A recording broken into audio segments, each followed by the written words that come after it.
ও যুবক, আমি তো তোকে পড়তে বলি না, তোকে খুলতে বলি না, আমি তো তোর সামনে কাঁদতেছি, কোরআনটাকে মেয়ে ডেলি একটা চুমা দে। মা বোনদেরকে বলতেছি ডেলি একটা চুমা দেন, আপনাদেরকে বলতেছি ডেলি একটা চুমা দেন, কোরআন যেন আপনার বিরুদ্ধে না চলে যায়। চলে গেলে নবীর চোখের পানি বেকার যাবে। কাঁদবেন কিন্তু বাহির করতে পারবেন না, পরে চিৎকার দিয়া বলবে ইল্লা হাবাসাহুল কোরআন, ইল্লা হাবাসাহুল কোরআন, কোরআন এর বিরুদ্ধে চলে গেছে, বাহির করতে পারতেছে। কোরআন দিলেন সোনা বানাইতে, বানানোর জন্য এই মজমা বলুক যে ডেলি কোরআনকে উঠায় একটা চুমা দেয় কয়জন? একজন বলি যে ডেলি কোরআনকে একটা চুমা দেয় মোহাম্মদ। আল্লাহ তো বলে মান আহাব্বাল কোরআন আহাব্বাহুল্লাহ, কোরআনকে যে ভালোবাসবে আল্লাহ তাকে ভালোবাসবে।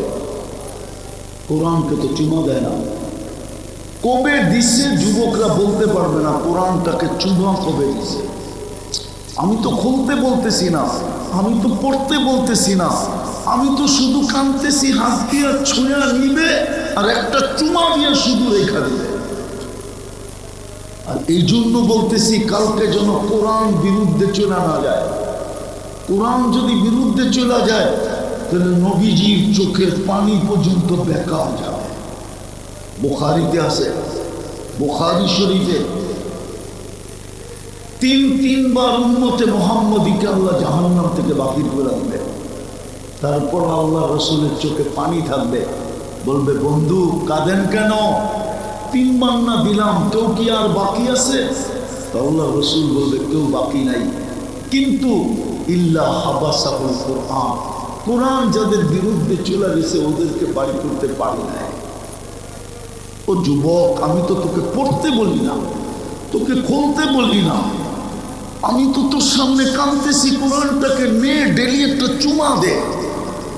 মা বোনদেরকে বলতেছি ডেলি একটা চুমা দেন, আপনাদেরকে বলতেছি ডেলি একটা চুমা দেন, কোরআন যেন আপনার বিরুদ্ধে না চলে যায়।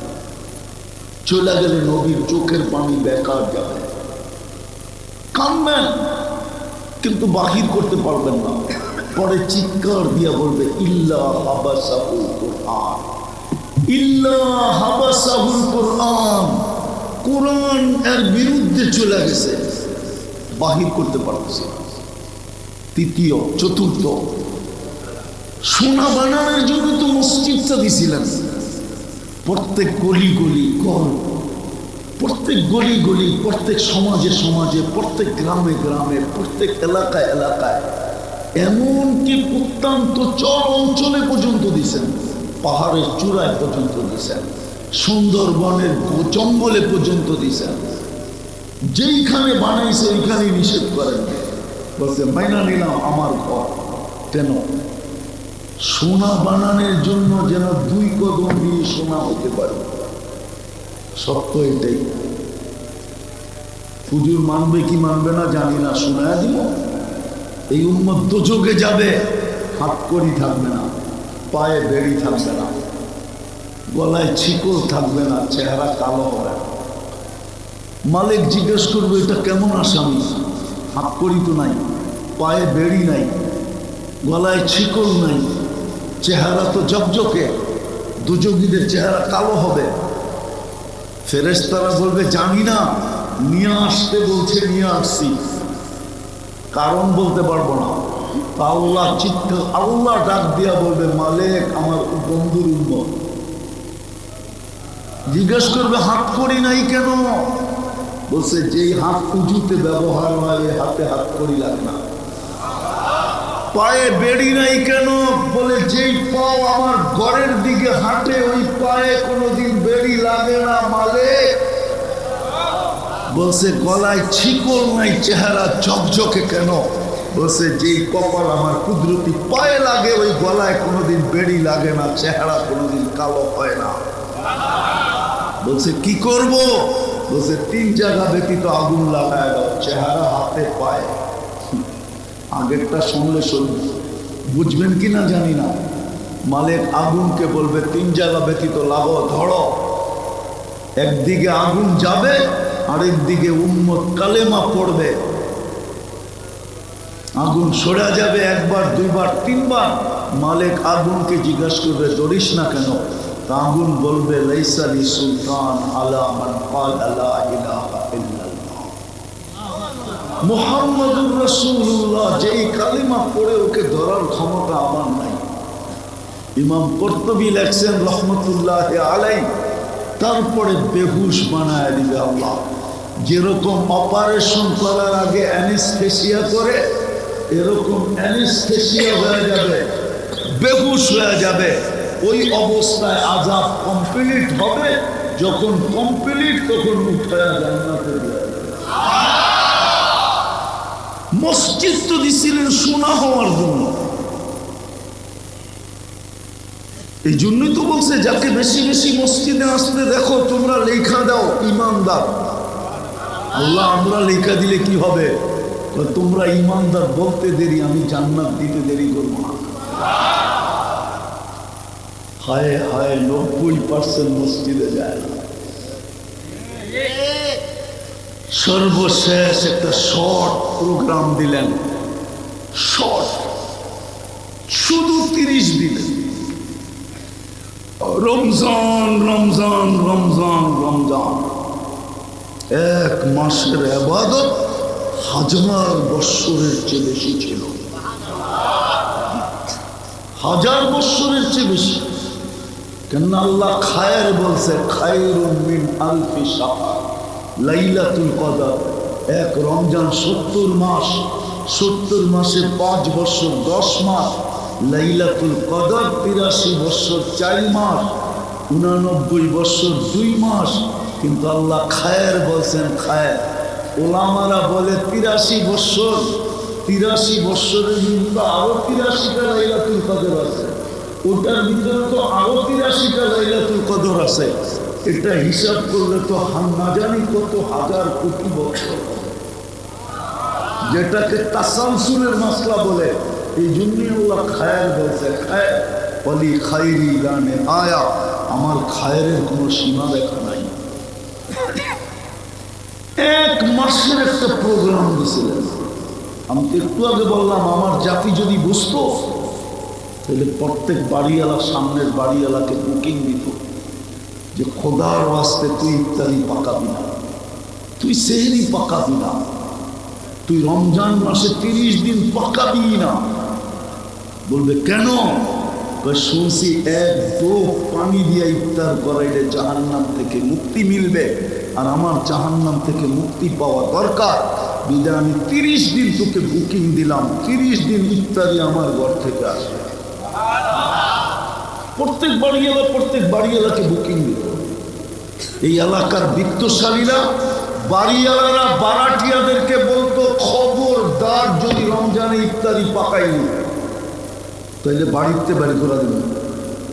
বলবে কেন? বলছে আমার জাহান্নাম থেকে মুক্ত হওয়া দরকার, আমি ডেইলি ইফতারি বারাটিয়ার ঘরে পাঠাবো। প্রত্যেক বাড়িওয়ালারা বুকিং দিত বারাটিয়াদের কাছে। প্রত্যেক ধনী পুরা এলাকাকে বুকিং দিত। আছে আছে, দুনিয়ায় আছে, আমাদের এখানে নাই। নাইলে আমাদের দেশে রমজানে সিন্ডিকেট হইতো কেন? দ্রব্যমূল্য আকাশ ছোঁয়া হইতো কেন? রমজান আসার আগে বাজারের থেকে তেল শর্ট হইতো কেন? কেন হইতো? ও তো দুনিয়া চায়, জান্নাত চায় না। আমি তো এক দেশে 6 বার গেছি, 6 বার। আমি চিনি আফ্রিকার একটা গরিব দেশ। আমি জিজ্ঞেস করছি, রমজানে তোমাদের এখানে নিত্য প্রয়োজনীয় জিনিসের দাম কিরকম হয়? তো বলতেছে যেই দামে কিনা ওই দামে বিক্রি। আর আমাদের দেশে রমজানে শুধু নিত্য প্রয়োজনীয় জিনিস যারা বেচে ওরাই ব্যবসা, দোকান খোলা রাখে, আর কেউ খোলা রাখে না। তো আমি বললাম তোমরা যেই দামে কিনো ওই দামে বেচো কেন? তো আমাকে বলতেছে তোকে মুফতির সার্টিফিকেট দিছে কে? তা আমি বললাম এটার সাথে এটার সম্পর্ক কি? বলে তুই বল, তোরে সার্টিফিকেট কে দিল? রমজান তো হইল শাহরুল মুআসাস, সহানুভূতির মাস। তুই যখন এটাই জানিস না, তো তাহলে তোকে কেন মুফতি সার্টিফিকেট দিল? হায় হায়, আমার দেশ যদি এরকম হতো।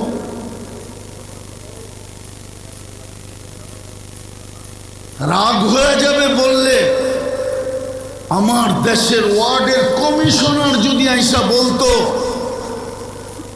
রাগ হয় না, পায়ে হাত রাখি, শুধু স্টেজ দখল করতে আসে, তা না আইসা যদি বলতো যে আমার ওয়ার্ডে কেউ ইফতারি পাকাবে না, ইফতারি আমি দিব, আমাকে জাহান্নাম থেকে মুক্তি হওয়া দরকার। ধনী যদি বলতো, এইখানের লোক যদি গ্রামে যায় ইউনিয়ন বুক করতো, সিন্ডিকেট তো হতো এই ব্যাপারে যে ভাই তুই টাকা দিয়া পুরা ওয়ার্ড নিয়ে আনিস, ইফতারি পাঠাবি।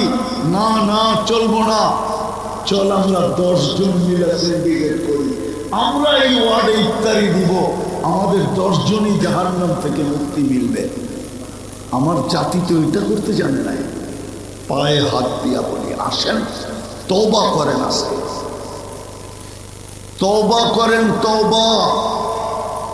যদি নিজেকে সোনা বানাইতে চান, আর যদি জান্নাত ঠিকানা বানাইতে চান, মোদি হওয়ার কারণে এত বড় ফ্যাসিলিটি, সত্য। আমি তো একটা দেখাইলাম, আরো বলতে পারি। উনি বলছে একটা ভুল করলাম, কিয়ামতের সকাল পর্যন্ত মানুষকে ডোর পিটা জানায় দিল, এমনকি কোরআনে পর্যন্ত লেখা দিল। কিন্তু উম্মতে মুহাম্মদী সারাদিন গুনাহ করবে, আল্লাহ কাউকে জানতে দিবে না। যুবকদের পায়ে হাত দিয়ে জিজ্ঞাসা করি, বলো তোমরা নাচ আর গান না, নেটের ভিতরে সারাদিন যা দেখো, যদি তোমার মা বাবা জানতো তাহলে কাউকে ঘরে ঢুকতে দিত? সত্য করে বলো তো। যুবকরা বলুক, আপনারা না, ওরা বলুক, বুকে হাত রেখা বলুক, গান আর নাচ না, সারাদিন নেটের মাধ্যমে যা দেখে, যদি আল্লাহ মা বাবাকে জানায় দিত তাহলে এক মা বাবা যুবকদেরকে ঘরে ঢুকতে দিত না। কিন্তু লুকায় কে? কাউকে জানতে দেয় না। আদম আলাইহিস সালাম বলে এত ভালোবাসা, একটা ভুল করলাম জানায় দিলেন সবাইকে। আমি প্রথম মানুষ, প্রথম নবী, প্রথম রসুল, উম্মতে মুহাম্মদীর সাথে এত ভালোবাসা, এত প্রেম, এত প্রীতি, এত মহব্বত, এত ইশক, এত পীড়িত, সারাদিন গুনাহ করে কাউকে জানতে দেয় না। আর উল্টা বলে আস্তুরুক, আমি লুকাইতে থাকি, কেননা তোর করতে ভাল লাগে, আমার লুকাইতে ভাল লাগে। তুই কইরা মজা পাস, আমি লুকায় মজা পাই। তোর করা গুনাহ করা অভ্যাস, আমার লুকানো অভ্যাস। ওই রসুলের আদর্শ কতটুকু? কোরআন দিলেন সোনা বানাইতে, বানানোর জন্য এই মজমা বলুক যে ডেলি কোরআনকে উঠায় একটা চুমা দেয় কয়জন? একজন করে যে ডেলি কোরআনকে একটা চুমা দেয় মহব্বত। আল্লাহ তো বলে মান আহাব্বাল কোরআন আহাব্বাহুল্লাহ, কোরআনকে যে ভালোবাসবে আল্লাহ তাকে ভালোবাসবে। কোরআনকে তো চুমা দেয় না। কবে দিছে যুবকরা বলতে পারবে না, কোরআনটাকে চুমা কবে দিছে। আমি তো খুলতে বলতেছি না, আমি তো পড়তে বলতেছি না, আমি তো শুধু কাঁদতেছি, হাত দিয়ে ছুঁয়া নিবে আর একটা চুমা দিয়ে শুধু রেখা দিবে। আর এই জন্য বলতেছি কালকে যেন কোরআন বিরুদ্ধে চলে না যায়। কোরআন যদি বিরুদ্ধে চলে যায় তাহলে নবীজির চোখের পানি পর্যন্ত বেকার যাবে। বুখারীতে আছে, বুখারী শরীফে তিনবার উম্মতে মুহাম্মদীকে আল্লাহ জাহান্নাম থেকে বাতিল করে দিবে। তারপর আল্লাহ রসুলের চোখে পানি থাকবে, বলবে বন্ধু কাঁদেন কেন? 3 বার না দিলাম, কেউ কি আর বাকি আছে? তো আল্লাহ রসুল বলবে কেউ বাকি নাই, কিন্তু ইল্লা হাবাসাহুল কোরআন, কোরআন যাদের বিরুদ্ধে চলে গেছে ওদেরকে বাড়ি করতে পারি না। ও যুবক, আমি তো তোকে পড়তে বলি না, তোকে খুলতে বলি না, আমি তো তোর সামনে কাঁদতেছি, কোরআনটাকে নিয়ে ডেলি একটা চুমা দে। মা বোনদেরকে বলতেছি ডেলি একটা চুমা দেন, আপনাদেরকে বলতেছি ডেলি একটা চুমা দেন, কোরআন যেন আপনার বিরুদ্ধে না চলে যায়। চলে গেলে নবীর চোখের পানি বেকার যাবে। কাঁদবেন কিন্তু বাহির করতে পারবেন না, পরে চিৎকার দিয়া বলবে ইল্লা হাবাসাহুল কোরআন, ইল্লা হাবাসাহুল কোরআন, কোরআন এর বিরুদ্ধে চলে গেছে, বাহির করতে পারতেছে। তৃতীয়, চতুর্থ, সোনা বানানোর জন্য তো মসজিদটা দিছিলেন। প্রত্যেক গলি গলি ঘর, প্রত্যেক গলি গলি, প্রত্যেক সমাজে সমাজে, প্রত্যেক গ্রামে গ্রামে, প্রত্যেক এলাকায় এলাকায়, এমনকি প্রত্যন্ত চর অঞ্চলে পর্যন্ত দিছেন, পাহাড়ের চূড়ায় পর্যন্ত দিছেন, সুন্দরবনের জঙ্গলে পর্যন্ত দিছেন। যেইখানে বানাইছে ওইখানে নিষেধ করেন, বলছে মাইনা নিলাম আমার ঘর। কেন? সোনা বানানোর জন্য যেন 2 কদম দিয়ে সোনা হতে পারে। সত্য এটাই। হুজুর মানবে কি মানবে না জানি না, শোনায় দিব। এই উম্মত দোজখে যাবে, হাত কড়ি থাকবে না, পায়ে বেড়ি থাকবে না, গলায় ছিকল থাকবে না, চেহারা কালো হবে। মালিক জিজ্ঞেস করবে এটা কেমন আসামি? হাত কড়ি তো নাই, পায়ে বেড়ি নাই, গলায় ছিকল নাই, চেহারা তো জকজকে, দুজগীদের চেহারা কালো হবে। ফেরেশতারা বলবে জানি না, নিয়ে আসতে বলছে নিয়ে আসছি, কারণ বলতে পারবো না। আল্লাহ চিৎকার, আল্লাহ ডাক দিয়া বলবে মালিক আমার বন্ধুর উম্মত। জিজ্ঞেস করবে হাত করি নাই কেন? বলছে যেই হাত উজুতে ব্যবহার হয় ওই হাতে হাত করি লাগে না। পায়ে বেড়ি নাই কেন?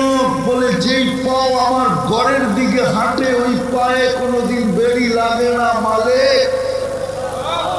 বলছে গলায় ছিকল নাই, চেহারা ঝকঝকে কেন? বলছে যেই কপাল আমার কুদরতি পায়ে লাগে ওই গলায় কোনোদিন বেড়ি লাগে না, চেহারা কোনোদিন কালো হয় না। বলছে কি করব? বলছে 3 জায়গা ব্যতীত আগুন লাগায় দাও, চেহারা, হাতে, পায়ে। আগেরটা শুনলে শুনবে, বুঝবেন কি না জানি না। মালিক আগুনকে বলবে 3 জায়গা ব্যতীত লাগাও, ধরো। একদিকে আগুন যাবে, আরেকদিকে উম্মত কালেমা পড়বে। আগুন সরে যাবে 1 বার 2 বার 3 বার। মালিক আগুনকে জিজ্ঞাসা করবে ধরিস না কেন? তা আগুন বলবে লাইসা লি সুলতান আলা মান ক্বালা লা ইলাহা ইল্লাল্লাহ মুহাম্মাদুর রাসূলুল্লাহ, যেই কালিমা পড়ে ওকে ধরার ক্ষমতা আমার নাই।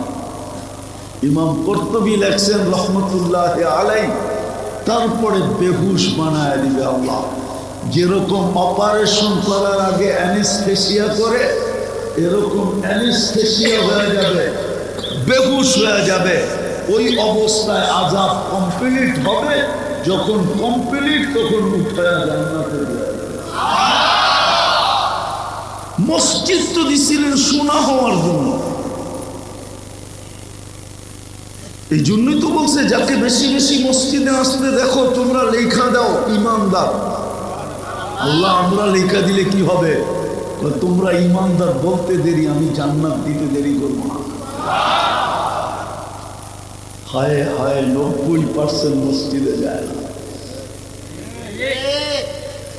সর্বশেষ একটা শর্ট প্রোগ্রাম দিলেন, শর্ট, শুধু 30 দিলেন। রমজান রমজান রমজান রমজান, 1 মাসের ইবাদত 1000 বৎসরের চেয়ে বেশি ছিল। 1000 বৎসরের চেয়ে বেশি। কেন আল্লাহ খায়ের বলছে, খায়রুম মিন আলফি শাহর, লাইলাতুল কদর এক রমজান 70 মাস, 70 মাসে 5 বছর 10 মাস, লাইলাতুল কদর 83 বছর 4 মাস, 89 বছর 2 মাস। কিন্তু আল্লাহ খায়ের বলছেন খায়ের। ওলামারা বলে 83 বছর, 83 বছরের ভিতরে আরো 83টা লাইলাতুল কদর আছে, ওটার ভিতরে তো আরো 83টা লাইলাতুল কদর আছে। এটা হিসাব করলে তো না জানি কত হাজার কোটি বছর, যেটাকে তাসালসুলের মাসলা বলে। এই জন্যই আল্লাহ খায়ের বলছে খায়ের, বলি খাইরি গানে আয়া, আমার খায়ের কোনো সীমা রেখা নাই। এক মাসের একটা প্রোগ্রাম দিয়েছিলেন। আমি তো একটু আগে বললাম আমার জাতি যদি বুঝতো তাহলে প্রত্যেক বাড়িওয়ালা, সামনের বাড়িওয়ালাকে বুকিং দিত যে খোদার ওয়াস্তে তুই ইফতারি পাকাবি না, তুই সেহরি পাকাবি না, তুই রমজান মাসে 30 দিন পাকাবি না। বলবে কেন?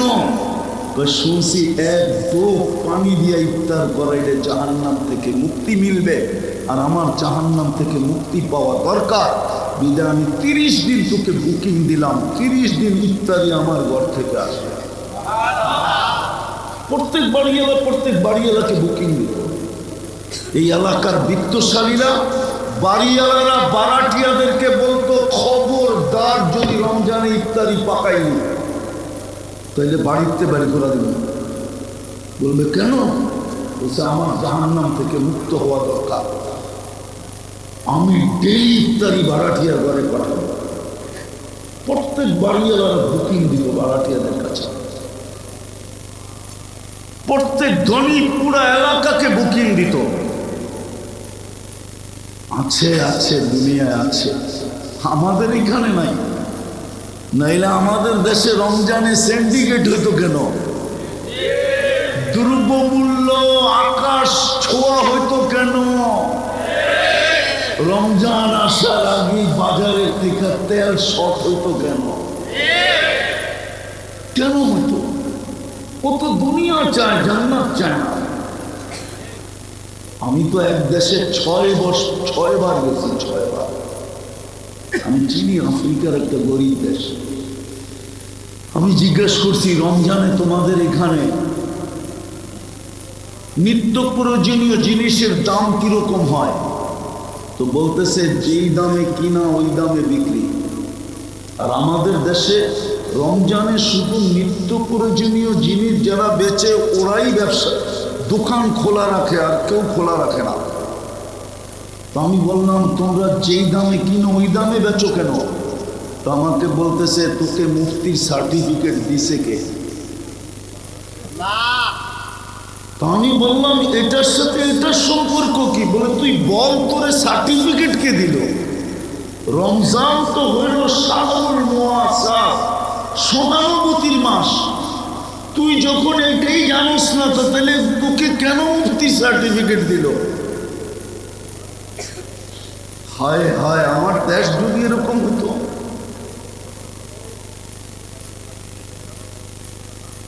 রাগ হয়ে যাবে বললে। আমার দেশের ওয়ার্ডের কমিশনার যদি আইসা বলতো, রাগ হয় না, পায়ে হাত রাখি, শুধু স্টেজ দখল করতে আসে, তা না আইসা যদি বলতো যে আমার ওয়ার্ডে কেউ ইফতারি পাকাবে না, ইফতারি আমি দিব, আমাকে জাহান্নাম থেকে মুক্তি হওয়া দরকার। ধনী যদি বলতো, এইখানের লোক যদি গ্রামে যায় ইউনিয়ন বুক করতো, সিন্ডিকেট তো হতো এই ব্যাপারে যে ভাই তুই টাকা দিয়া পুরা ওয়ার্ড নিয়ে নিস, ইফতারি পাঠাবি না, না চলবো না, চল আমরা 10 জন মিলে সিন্ডিকেট করি, আমরা এই ওয়ার্ডে ইফতারি দিব, আমাদের 10 জনই জাহান্নাম থেকে মুক্তি মিলবে। আমার জাতি তো এটা করতে জানে নাই। পায়ে হাত দিয়া বলি আসেন, তওবা করেন, আসেন তওবা করেন, তওবা। যদি নিজেকে সোনা বানাইতে চান আর যদি জান্নাত ঠিকানা বানাইতে চান,